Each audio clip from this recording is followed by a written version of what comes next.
नमस्कार, बहुत स्वागत है आपका। पूछताछ झारखंड देख रहे हैं आप, मैं हूं आपके साथ शिवम सोनी। सेना की जमीन की हेराफेरी के मामले में पूर्व डीसी छवि रंजन को ईडी ने समन देकर पूछताछ के लिए बुलाया था। हालांकि पिछले समन पर वो पहुंचे नहीं थे और बाहर रहने की वजह से समय मांगा गया था। हालांकि ईडी ने उन्हें ज्यादा दिनों की मोहलत नहीं दी और 24 अप्रैल को फिर से समन देकर पूछताछ के लिए बुलाया। इसके बाद पूर्व डीसी छवि रंजन ईडी के जोनल ऑफिस पहुंचे, जहां उनसे पूछताछ शुरू हो गई है। बता दें कि पिछले दिनों जमीन घोटाले को लेकर ईडी ने 22 ठिकानों पर छापेमारी की थी, जिसके बाद 7 लोगों को हिरासत में भी लिया गया है। पहले आप रिपोर्ट देखिए, उसके बाद चर्चा की शुरुआत।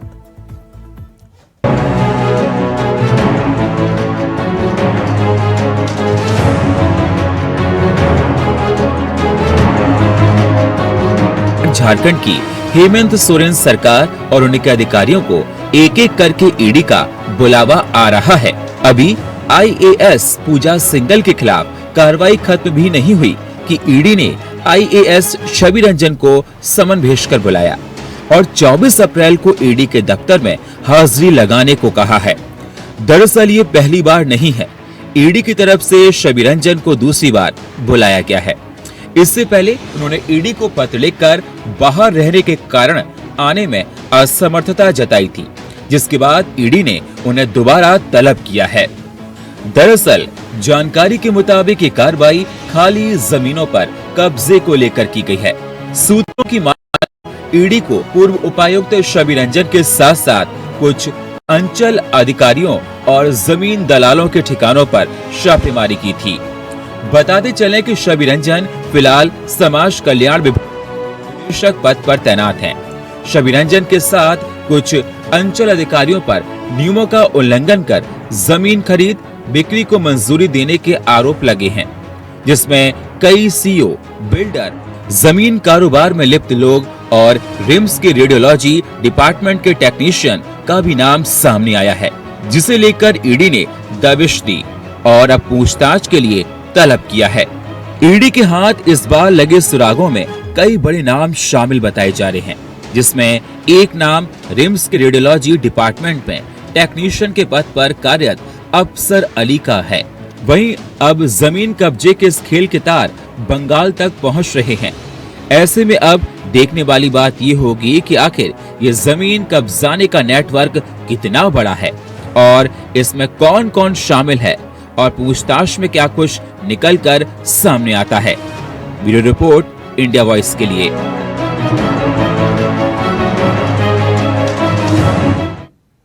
तो चलो, बुलावा आया है, फिर ईडी ने बुलाया है, क्योंकि इससे पहले भी ईडी ने बुलाया था, लेकिन छवि रंजन ने कहा कि साहब हम बाहर हैं, आप कुछ दिन बाद बुला लीजिए। तो 24 अप्रैल का समन भेजा गया ईडी के द्वारा और आज ईडी से मिले, ईडी से पूछताछ हुई। ईडी ने पूछताछ की छवि रंजन से। सुशांत मुखर्जी हमारे साथ नेता है मार्क्सिस्ट के, हमारे साथ अनंत अमित हैं, प्रवक्ता है भारतीय जनता पार्टी के, और जल्दी हमारे साथ होंगे लक्ष्मी नारायण तिवारी, प्रवक्ता कांग्रेस पार्टी। लेकिन शुरुआत आप ही के साथ अनंत अमित जी। देखिए, आज ईडी ने बुलाया, पूछताछ हुई, क्या बात हुई ये तो पता नहीं, लेकिन इतना जरूर है कि शिकंजा कसने की फुल तैयारी है और अब एक एक करके इस घोटाले के तार भी खुलते जाएंगे। अनंत अमित। निश्चित तौर पे सोनी जी, जिस तरीके से विगत 5 मई 2022 को पूजा सिंह के घर पे रेड होता है और आज तक वो गिरफ्तार है, जिस तरीके से कार्रवाई चल रही है, हाँ, उसके बाद जो अभी छवि रंजन जी पे पूर्व डीसी रांची में जो कार्रवाई हो रही है जमीन घोटालों से संबंधित, हाँ, तो हमें ये लगता है कि ये दावे के साथ हम कह सकते हैं कि जो विगत दिनों में पंकज मिश्रा जैसे लोगों के ऊपर जो खनन विभाग का जो गैंग ऑफ साहेबगंज की जो कार्रवाई चल रही थी, जिसपे हम बार बार कह रहे थे 1000 करोड़ से ज्यादा का घोटाला, एक खनन घोटाला है। हाँ। लेकिन अब इस घोटाले के नजदीक आने के बाद अब हमें ऐसा लगता है कि ये 10,000 करोड़ से भी ज्यादा का घोटाला है। इस तरीके से छवि रंजन जी के ऊपर बार बार हमारे वरिष्ठ नेता माननीय बाबूलाल मरांडी ने पत्र लिखकर राज्य सरकार को और राज्य सरकार के मुखिया को ये कहते रहे कि इससे पूर्व जब कोडरमा में डीसी थे तो उस समय उनके ऊपर वृक्ष काटने का कई आरोप थे, जिसमें कि वो जमानत पर है, आज भी हाईकोर्ट के जमानत पर है। उसके बावजूद इस तरीके से कोरोना काल में उन्होंने, जब सारे उद्योग बंद हो चुके थे, तो सिर्फ एक उद्योग उस राज्य में चल रहा था, जिस उद्योग का नाम है जमीन दलालों के साथ मिलकर जमीन बेचने का काम, क्योंकि ये राज्य सरकार के बिना संरक्षण के संभव नहीं था। आज जब आप आपने भी देखा होगा सोनी जी, आप सो के उठे होंगे तो आपको एक खबर मिली होगी कि इसी संबंधित मामले में राज्य के मुख्यमंत्री के प्रेस सलाहकार अभिषेक प्रसाद पिंटू के सहायक उदय शंकर के घर पे सुबह से रेड चल रही है ईडी की। अब हमें ये जहां तक जानकारी आप जैसे मीडिया के माध्यम से ये मिल रहा है कि उनके घर में बहुत सारे कागजात ऐसे पकड़े गए हैं जो कि इस कार्रवाई जो चल रही है ईडी की जमीन संबंधित कार्रवाई, घोटाले की कार्रवाई, वो उसको प्रमाणित करता है। तो अब हमें ऐसा लग रहा है सोनी जी कि जिस तरीके से निरंतर राज्य में घोटालों बाजों की सरकार जिस तरीके से काम कर रही है और आज छवि रंजन जी से जिस तरीके से पूछताछ चल रही है, हमें ऐसा लगता है कि आने वाले समय में रांची से संबंधित जितने भी लोग, अभी जब विगत 10 दिन पहले जो 7 लोग पकड़े गए थे जिनका रिमांड आज खत्म हो रहा था, जिसमें से 6 लोगों का रिमांड फिर 3 दिन के लिए बढ़ा दिया है ईडी कोर्ट ने। अब हमें लगता है कि उनके आमने सामने पूछताछ होने पर छवि रंजन जी के जो भी तार हैं वो खुल जाएंगे और जो लोग दोषी हैं वो पकड़े जाएंगे। अब हम राज्य की जनता और हम भारतीय जनता पार्टी ये चाहते हैं कि जो भ्रष्टाचारी सरकार जो बनी हुई है इस सरकार हमारे राज्य में, उसका बंद होना बहुत ही जरूरी है। ठीक है, लेकिन अनंत अमित साहब, कांग्रेस कह रही है, जेएमएम कह रही है कि जो अभियान आपने चलाया था कुछ महीने पहले कि जब तक तोड़ेंगे नहीं तब तक छोड़ेंगे नहीं, जब तक तोड़ेंगे नहीं जब तक छोड़ेंगे नहीं, इसी अभियान का हिस्सा है ईडी की कार्रवाई। आप सरकार को अस्थिर करना चाह रहे हैं, इसलिए केंद्र सरकार से कह के बीजेपी के बड़े बड़े नेता बाबूलाल मरांडी और तमाम बड़े नेता ईडी की रेड करवा रहे हैं। सरकार को बदनाम करने की साजिश हो रही है, कोशिश हो रही है प्रदेश के अंदर। सरकार तो बढ़िया चल रही है, नियोजन नीति पे भी कुछ नहीं कहती सरकार, चुप है। देखिए सोनी जी, हम तो ये चाहते हैं कि सरकार नियमित तरीके से राज्य की जनता की भलाई के लिए काम करे, हम उनके साथ, लेकिन ये सरकार जनता की भलाई के साथ नहीं, जनता के साथ ये दुर्व्यवहार कर रही है, जनता के पैसों का दुरुपयोग कर रही है।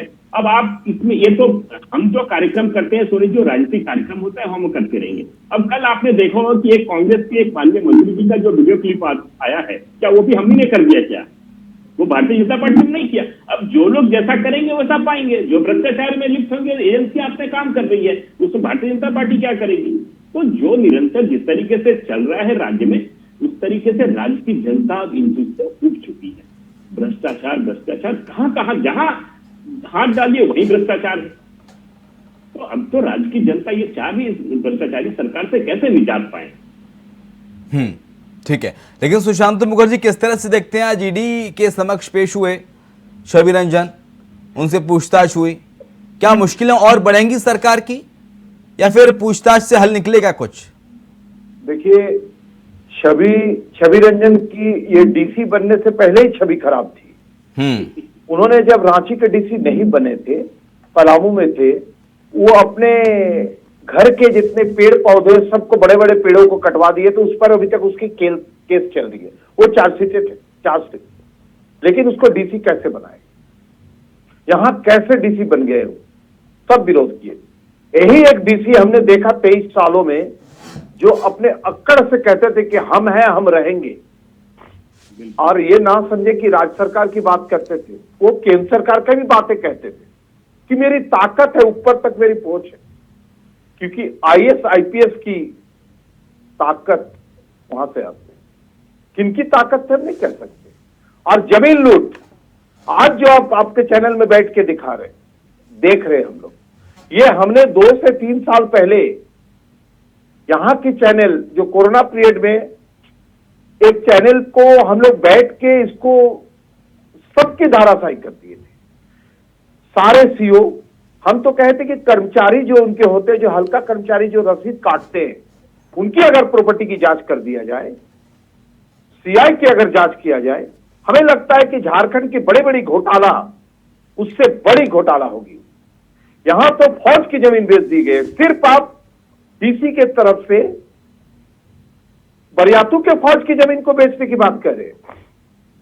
हमारे नामकुम में चलाएं, नामकुम में भी तभी एक मैडम थी सीओ, उनके समय में भी फौज की जमीन को बेची गई।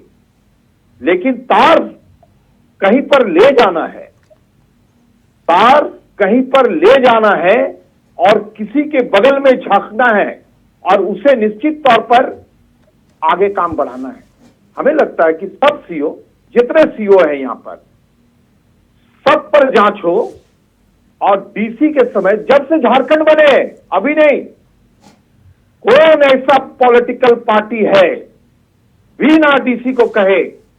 यहां पर आपको बता दें, आप जानेंगे निश्चित तौर पर, यहां की ट्राइबल जमीन को अगर आप लेते हैं, परचेज करते हैं, खरीदते हैं, तो इसके लिए एक परमिशन जरूरत होती है डीसी की। उसकी भी रेट फिक्स्ड है कि आपको पर डिसमिल 6,000 देना है कि 10,000 देना है, चाहे आप 1 एकड़ ले चाहे 5 डिसमिल ले। जब तक आप पैसा नहीं देंगे तब तक ब्लॉक से आपकी वो काम नहीं होंगे, सीओ नहीं करेंगे, क्योंकि सीओ को पता है कि अगर हम इस परमिशन को पास कर दें जो ट्राइबल की प्रॉपर्टी पर, बाकी तो छोड़ दीजिए, ट्राइबल की प्रॉपर्टी पर, तब हमारे साहब मतलब डीसी शाम को घंटी बजाएंगे कि इतना हुआ परमिशन, इतने डिस्पिल हुए हैं, उस पर 6 के हिसाब से भेज दो। सारे डीसी भेज जा रहे, डीसी की हाल वही। पूरे झारखंड में 21 लाख एकड़ जमीन जो गैर मजरूआ के नाम से किसानों की जमीन लूट ली गई। हाँ, जिसमें बड़े बड़े कंपनी, जैसे आपको जमीन देने के लिए आप अगर जमीन लेंगे, आपको आयुर्वेदिक के नाम से दिए जा रहे हैं। आयुर्वेदिक के यहां झारखंड में आयुर्वेदिक के काम करेंगे, बड़ी खोलेंगे आप यूनिवर्सिटी, लेकिन वहां स्कूल खुल जाते हैं जिनकी नाम है रामदेव बाबा। ऐसे बहुत से प्रॉपर्टी मिलेंगे लिए गए कुछ के लिए, पिछली सरकार में, अभी की नहीं बात बता रहे, लिए गए कुछ, काम हो रहे कुछ। ये हमारे सीएनटी पर उल्लंघन है। 1908 का जो कानून है उस पर ये गलत है और हम लोग पूरे राज्य में इसकी लड़ाई लड़ रहे हैं। अब कल भी हमारी बड़ी प्रोग्राम थी और आपको 30 जून को संथाल में वो प्रोग्राम है। तो कौन ऐसा पॉलिटिकल लीडर है जिनकी सत्ता, जिनकी कुर्सी है, वो फोन करके डीसी को नहीं बोलता कि हमरा खुद का आदमी है। इस तरह से हमें लगता है, सिर्फ ये नहीं, पिछला डीसी, उससे पिछला डीसी, सब डीसी पर जांच हो और जितनी जमीन लूटी गई पता चल जाए। यहां पर एक एसएआर कोर्ट थे, माननीय मुख्यमंत्री जी, पूर्व मुख्यमंत्री जी रघुवर पीरियड में वो कोर्ट बंद हो गए, जहां पर ट्राइबल की जमीन जनरल के लिए सेटलमेंट हो जाते थे। लेकिन वो कोर्ट इसलिए खुले थे कि ट्राइबल के जमीन अगर जनरल ले रहे हैं उसको आपसी कराया जाए। हमें लगता है कि अगर आपसी 10 को हुए हैं तो कंपनसेट कम से कम हजारों हुए, हजारों। और जिनकी, आपको बता दें, जिनकी पैसा फिक्स थी, कोर्ट जाने की भी जरूरत नहीं है। आप 5 से 6,000 रुपया डिस्मिल, चाहे 40,000 रुपया तक रेट चढ़ी थी उसकी, पर डिस्मिल 40,000 रुपया दीजिए, आपको कोर्ट जाने की जरूरत नहीं है, घर बैठे सब बन जाएंगे। और एक चीज बता दें कि उस पर, क्योंकि फाइलिंग में एक वकील की जरूरत होती थी, 5 वकीलें थे हमारे झारखंड में, मतलब रांची में, जो जमीन बिकी है उसकी भी जांच सीबीआई को करने की चाहिए, ईडी को भी इसकी देखने चाहिए कि पैसा कहां गए। मात्र 5 वकील। ठीक है, लेकिन अनंत में ये जो मुद्दा उठाया है इन्होंने, कई बात बताई, क्या इनकी भी जांच सीबीआई ईडी करेगी? आप ऐसी गुजारिश करेंगे केंद्र सरकार से या ईडी से, सीबीआई से कि इसकी जांच की जाए? सुशांत ओझा जिस तरीके से कह रहे हो, निश्चित तौर पे अगर कहीं पे घोटाला है तो हम ये चाहते हैं कि उसकी भी जांच होनी चाहिए। हाँ। दादा ने बहुत अच्छी बात कही। हाँ। छवि लिखित तो आने से पहले ही छवि खराब थी, फिर हाँ। भी राज्य सरकार ने पता नहीं कैसे बनाया। तो देखिए सोनी जी, जिस तरीके से ईडी का दायरा जांच का बढ़ता जा रहा है, हाँ, वैसे अब आप कल के बाद देखेंगे कि शराब घोटाले की जांच भी ईडी कर रही है, उसके भी 2 बड़े अधिकारियों से पूछताछ चल रही है, पूछताछ हुई है, आगे वो भी कार्रवाई चलेगा। तो हमें ये लगता है कि निरंतर जमीन से जाएंगे तो शराब में, शराब से जाएंगे तो सड़क में, सड़क से जाएंगे तो इंफ्रास्ट्रक्चर में। लगातार ये सरकार जो है जिस तरीके से जांच के दायरे में फंसती जा रही है और लगातार फंस रही है और अपने कारनामों की वजह से, तो हमें ये लगता है कि निश्चित तौर से दूध का दूध, पानी का पानी होना चाहिए। जो ज्यादा कह रहे हैं, हम तो चाहते हैं कि जो भी करप्शन हो रहे हैं उसकी जांच होनी चाहिए। ठीक है, लेकिन अनंत, इससे पहले भी सरकार को हमने देखा है, जब से सरकार हेमंत सोरेन की सरकार बनी है प्रदेश में, जब से कुछ ना कुछ उथल पुथल चल ही रहा है। कभी छात्रों पर लाठीचार्ज हो जाता है, नियोजन नीति को लेकर आक्रामक है छात्र सरकार पर, विपक्ष आक्रामक है नियोजन नीति को लेकर सरकार पर। पूजा सिंघल आईएएस का मुद्दा जमकर उठा, ईडी की उन पर भी रेड हुई, अब अधिकारियों की बारी आ गई है धीरे धीरे करके ईडी के रडार पर। निश्चित तौर पे सोनी जी, वर्तमान सरकार से राज्य की हमारे 3.25 साढ़े 3 करोड़ जनता को बहुत सारी अपेक्षाएं थी और हमें ये लगता था कि सरकार जिस तरीके से ये वादों को बोलकर आई है तो निश्चित तौर पे जनता के वादों पे खड़े उतरेगी। लेकिन पहले दिन पे ही ये सरकार के चाल और चरित्र से राज्य की जनता और हमारी पार्टी भी जान गई थी कि ये सरकार जो कह के आई है वो काम करने के लिए झूठे वादे कर आई है। ये सरकार का सिर्फ और सिर्फ अपने को कैसे बचाना और अपने घर को कैसे बढ़ना बस एकमात्र लक्ष्य है। इसी वजह से ये जो भी कुरीतियां पाई जा रही है, जो भ्रष्टाचार के लिंक मिल रहे हैं, निश्चित तौर पे हम ये कह सकते हैं कि ये वर्तमान की भ्रष्टाचारी सरकार राज्य की जनता को तबाह करने के लिए बनी हुई सरकार है, झूठे वादों पे बनी हुई सरकार है और राज्य की जनता इनके झूठे वादों को समझ गई है। तभी आप देखिए, चाहे वो नियोजन नीति हो, छात्र का नौकरी का मामला हो, चाहे वो करप्शन का मामला हो, चाहे वो विकास का मामला हो, आप किसी भी एक मामले पे सरकार को खड़े नहीं पाएंगे कि सरकार ने अपने वादे किए हो और सरकार उस पर खड़ी उतरी हो। जी ठीक है, लेकिन सुशांत मुखर्जी, आपने तो तमाम सरकारें देखी और कई सरकारों को आपका समर्थन भी प्राप्त रहा झारखंड के अंदर। क्या हेमंत सोरेन की सरकार या और जो अन्य सरकारें रही हैं प्रदेश में, उनका अगर कंपैरिजन किया जाए तो क्या सबसे निकृष्ट सरकार मान के चलें इस सरकार को? नहीं, देखिए ऐसी बात है कि हमारे यहाँ जितनी भी सरकार चले, हाँ, माननीय मुख्यमंत्री जी, पूर्व मुख्यमंत्री जी, पहली मुख्यमंत्री बाबूलाल मरांडी, हाँ, उनकी जो 1.5 से 2 साल की जो सरकार थी, सिर्फ वही सरकार चली और बाकी सरकार तो दिल्ली चलाते थे, चाहे किसी की भी सरकार हो। अभी भी जो सरकार चल रही है, ताकत नहीं है क्या अकेले कुछ बोल रहे हैं। उनकी पीरियड अभी भी हम कहते हैं बाबूलाल जी जैसे मुख्यमंत्री हमारे झारखंड को नहीं मिले। इतने साफ, इतने कोई दिक्कत नहीं, कहीं कुछ दिक्कत नहीं। लेकिन आप जो उनके साथ काम कर रहे हैं, फिर दोबारा जब बाबूलाल जी आए बीजेपी में, वही लोग इनके विरोध में थे और अभी भी पार्टी के अंदर विरोध है, आपको देखने मिलेंगे 2-4 महीना। लेकिन अभी हम लोग एक नया चीज करने जा रहे हैं जो कल हम लोग मीटिंग में बताए हैं। हाँ, कि जितने लोगों की, आदिवासियों की जो जमीन खतियान जिनकी है, जिनकी जमीन को जबरन सरकार और पॉलिटिकल लीडर ने लूट ली गए हैं, उनकी कॉपी लेके चलो ईडी ऑफिस। हम लोग चलेंगे कि ईडी भी नहीं, ईडी के लिए हम लोग को एक खबर है कि आप अपनी प्रॉब्लम बता सकते हैं। ठीक है सर, बहुत शुक्रिया आपका। हम लोग जाएंगे जी, और इसको आगे बढ़ाएंगे, जो रहेगा चाहे कोई पार्टी के रहे, ठीक है, हमारी जमीन चाहिए आप। जी, बहुत शुक्रिया सुशांत जी आपका, आनंद अमित आपका शुक्रिया चर्चा में शरीक होने के लिए। और इसी के साथ हमारे इस खास पेशकश पूछताछ झारखंड में इतना ही। खबरें लगातार जारी हैं, आप देखते रहिए इंडिया वॉइस।